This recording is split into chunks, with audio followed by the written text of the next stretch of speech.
Hello प्यारे बच्चों, यशस्वी academy में आपका वेलकम है, स्वागत है।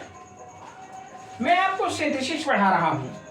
सिंथेसिस में कॉम्प्लेक्स सेंटेंस आप पढ़ रहे हो। कॉम्प्लेक्स सेंटेंस में रूल नंबर 3 आपको पढ़ाया जा रहा है और रूल नंबर 3 आपका एडवर्ब क्लॉज है। इसकी हिंदी जो होती है क्रिया विशेषण उपवाक्य होता है। एडवर्ब क्लॉज बनाने के लिए निम्नलिखित सबऑर्डिनेटिंग कंजक्शन का प्रयोग किया जाता है। इसमें जो मुख्य कंजक्शन है उसी को मैंने लिखा है, तमाम कंजक्शन और भी होते हैं। व्हेन जब, व्हाइल जबकि, अनटिल जब तक न, बिफोर पहले, आफ्टर बाद में, एज सुन एज जो ही, बिकॉज क्योंकि, इफ यदि, अनलेस जब तक न, ये शब्द होता है, याद रखिएगा। एज एज, उतना इतना, सो एज, इतना उतना या उतना इतना, इसको कह देते हैं इतना उतना, इसको उतना इतना कहते हैं। दो, यद्यपि, आल्दो, यद्यपि, सो तथा दूसरे वाक्य में दैट, इसको याद रखिएगा। जैसे he is so weak that he can not run, ऐसे सेंटेंस आते हैं। और यहाँ सो दैट का मतलब होता है ताकि, जैसे हम स्कूल जाते हैं ताकि पढ़ सकें। और ये लिस्ट होता है कहीं ऐसा ना हो, जैसे संभाल कर चलो, कहीं ऐसा ना हो कि तुम गिर पड़ो। एक चीज ध्यान दीजिएगा, सो दैट के बाद ये मे और माइट आता है, इसकी ध्यान रखिएगा। मे और माइट, तो मे और माइट में आपको ध्यान क्या देना है कि अगर वाक्य प्रेजेंट का है तब तो मे लिखेंगे, अगर पास्ट का है तो माइट। लेकिन शुड के साथ भी आपको ध्यान देना है, यहाँ लिस्ट के साथ आपको ध्यान देना, दूसरे वाक्य में क्या आना चाहिए, शुड आना चाहिए। ये चीज ये शर्त आप ध्यान रखिएगा कि सो दैट जब आता है तब हम क्या लगाते हैं, मे या माइट। प्रेजेंट में रहता है तो मे लगा देते हैं, पास्ट में रहता है तो माइट लगा देते हैं। और लिस्ट जब आता है तो दूसरे वाक्य में शुड ही आना चाहिए। ये फैक्ट होना चाहिए आपके साथ। तो एग्जाम्पल के माध्यम से अब आप देखोगे। हाँ तो प्यारे बच्चों, अभी एग्जाम्पल के माध्यम से आप देखोगे कि कॉम्प्लेक्स सेंटेंस जो आप बनाने जा रहे हो, तो कॉम्प्लेक्स सेंटेंस आप एडवर्ब क्लॉज से बनाओगे। ठीक है, तो एडवर्ब क्लॉज में आपको ध्यान देना होता है कि सबऑर्डिनेटिंग कंजक्शन का हम प्रयोग करते हैं। तो जो भी सबऑर्डिनेटिंग कंजक्शन हम यहाँ लगाएंगे वही हमारा सबऑर्डिनेट क्लॉज बनेगा, और जिसमें आप कंजक्शन नहीं लगाओगे वो हमारा प्रिंसिपल क्लॉज बनेगा। जैसे एग्जाम्पल के माध्यम से देखो, ही इज पुअर, वह गरीब है। ही इज नॉट डिस्टर्नेड, वह बेईमान नहीं है। मत इसका मतलब है कि यद्यपि वह गरीब है फिर भी वह बेईमान नहीं है। तो दो से आप लगा लीजिए, दो, he is poor, okay comma, he is not dishonest, okay. अब आप देखोगे क्या कि अब आपका जिसमें कंजक्शन आप लगाए हो जिस वाक्य में, वही हमारा सबऑर्डिनेटिंग क्लॉज कहलाएगा। तो ये आपका है दो, ही इज पुअर। अब ये आपका जो कंजक्शन लगा है ये आपका कौन सा कंजक्शन है, सबऑर्डिनेटिंग, तो ये सबऑर्डिनेट क्लॉज कहलाएगा, ओके। और जिसमें कंजक्शन नहीं लगाए हो वो हमारा प्रिंसिपल क्लॉज कहलाएगा। और याद रखिएगा, प्रिंसिपल क्लॉज में कंजक्शन जुड़ता भी नहीं है, वो इंडिपेंडेंट क्लॉज रहता है, वो स्वतंत्र वाक्य होता है। और जो सबऑर्डिनेट क्लॉज होता है ये हमारा सबऑर्डिनेट क्लॉज है, चाहे आप सबऑर्डिनेट क्लॉज कह लीजिए, चाहे डिपेंडेंट क्लॉज कह लीजिए, चाहे आश्रित उपवाक्य कह लीजिए। ये जो हमारा आपका है ये हमारा प्रिंसिपल क्लॉज कहलाएगा। प्रिंसिपल क्लॉज को मैं बार बार कह रहा हूँ, चाहे प्रिंसिपल क्लॉज कहिए, चाहे आप इसका नाम मेन क्लॉज कह लीजिए, चाहे आप इसको क्या कह लीजिए, इंडिपेंडेंट क्लॉज या इंडिपेंडेंट क्लॉज।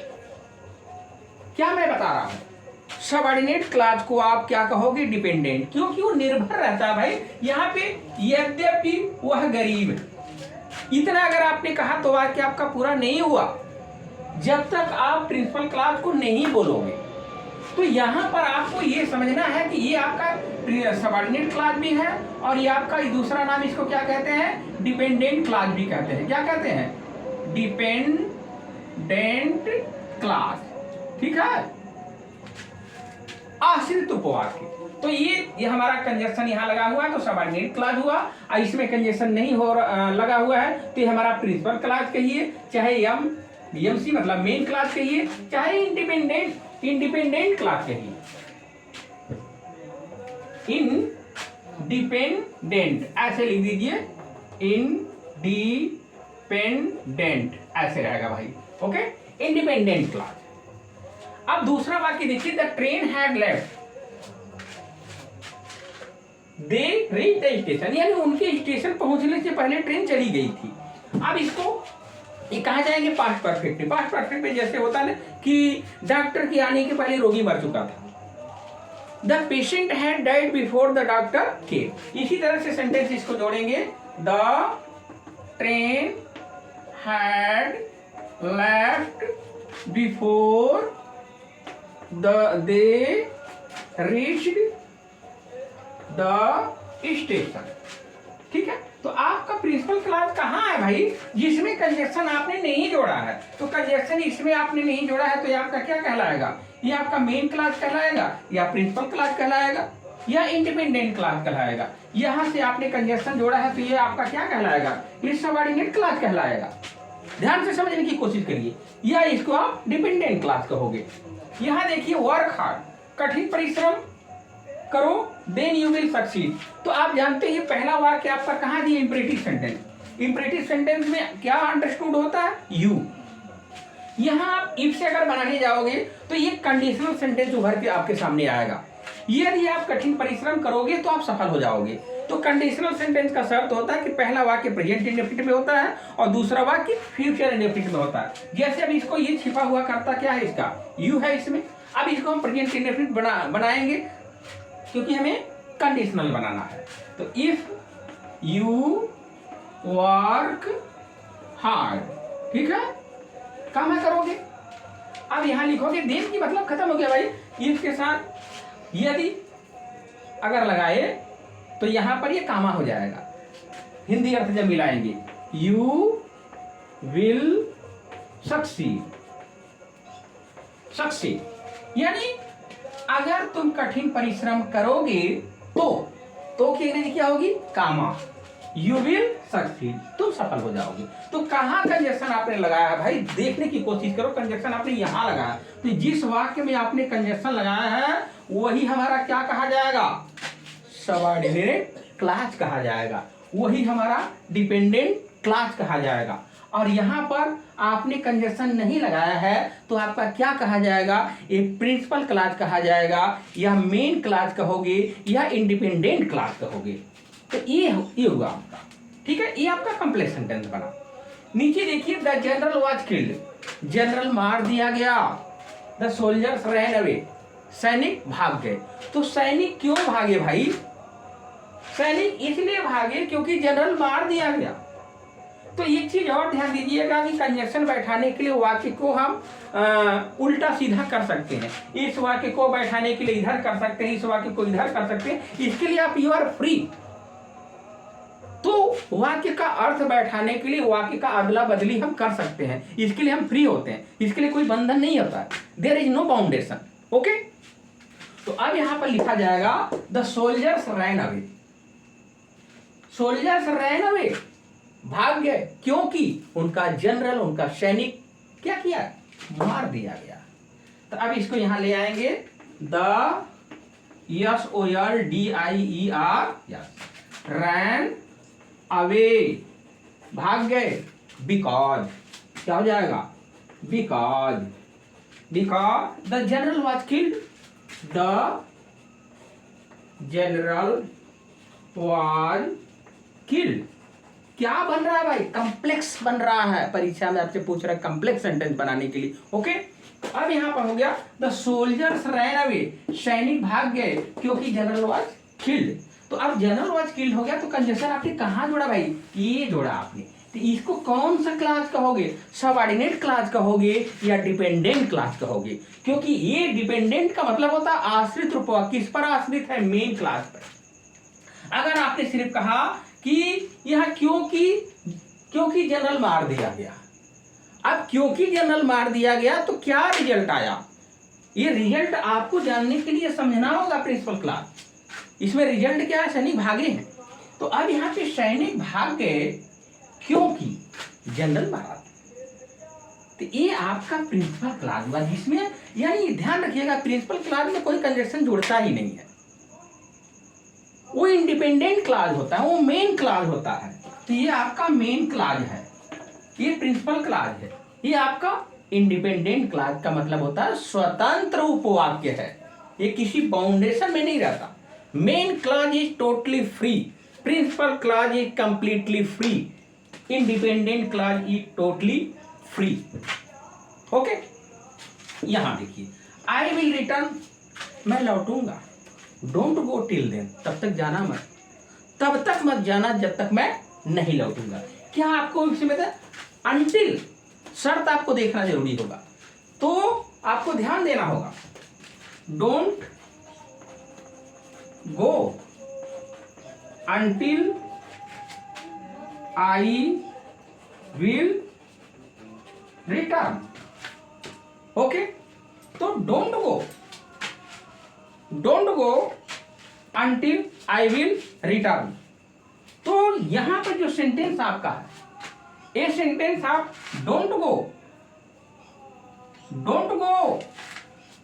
मत जाना until I will return.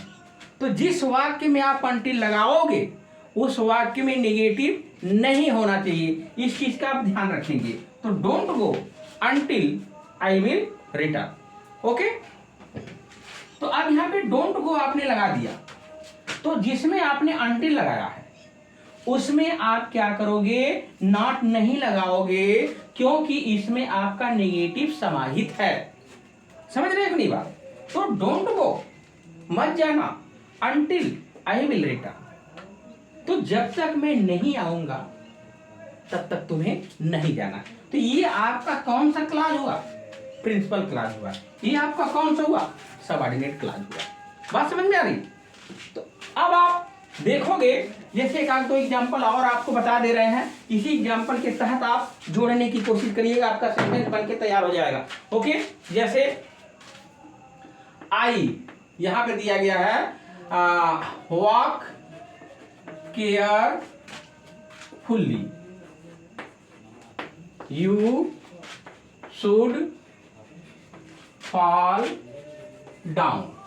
Okay, अब यहाँ पे मतलब संभल कर चलो, कहीं ऐसा ना हो कि तुम गिर पड़ो, तो इसको बनाएंगे वॉक केयरफुल्ली। आप बताया ना, लिस्ट लगाओगे तो लिस्ट के बाद शुड आना ही चाहिए, पक्का है। तो यू शुड फॉल डाउन, ऐसे DOW, ये आपका कॉम्प्लेक्स बन के तैयार हो गया। क्या बना आपका कॉम्प्लेक्स बन गया। तो संभल कर चलो, वॉक केयरफुल्ली, कहीं ऐसा ना हो कि तुम गिर पड़ो। तो अगर लिस्ट आया है तो शुड आना चाहिए, ये बात ध्यान रखिएगा। तो ये आपका कौन सा क्लास हुआ, प्रिंसिपल। ये कौन सा हुआ, सबऑर्डिनेट। समझ में आ रहा? दूसरा एग्जांपल देख लीजिए, एक आई गो टू स्कूल, ठीक है, I may read. I go to school, मैं स्कूल जाता हूं, आई मे रीड, मैं पढ़ सकूं। तो यानी मैं स्कूल जाता हूं ताकि मैं पढ़ सकूं। तो आई गो टू स्कूल, मैंने बताया था कि अगर पहला वाक्य प्रेजेंट है तो दूसरे वाक्य में मे आना चाहिए। So that I may read, तो मैं स्कूल जाता हूं ताकि मैं पढ़ सकूं। अगर यहीं पे वेंट होता तो क्या हो जाता, ये माइट हो जाता। समझ रहे हो? अगर ये वेंट हो जाएगा तो ये माइट हो जाएगा। तो सो दैट के बाद मे या माइट आना चाहिए, यहाँ पे ध्यान रखिएगा। ये कब आएगा, अगर ये वेंट रहेगा तो ये माइट हो जाएगा, अगर ये गो है तो ये मे होगा। तो ये आपका कौन सा क्लास बना, प्रिंसिपल। ये आपका कौन सा बना, सबऑर्डिनेट। ठीक है, तो इस तरीके से आप कंजक्शन जोड़ने की कोशिश करिएगा। तमाम आप मतलब कंजक्शन जिस तरीके से आपको दिया गया है उस कंजक्शन को सेंटेंस का भाव निकाल के आप जोड़ देंगे, आपका एडवर्ब क्लॉज बन के तैयार हो जाएगा और कंप्लेक्स सेंटेंस अच्छी तरीके से आप समझ जाओगे। ओके, तो thank you so much, good luck for today, bye bye.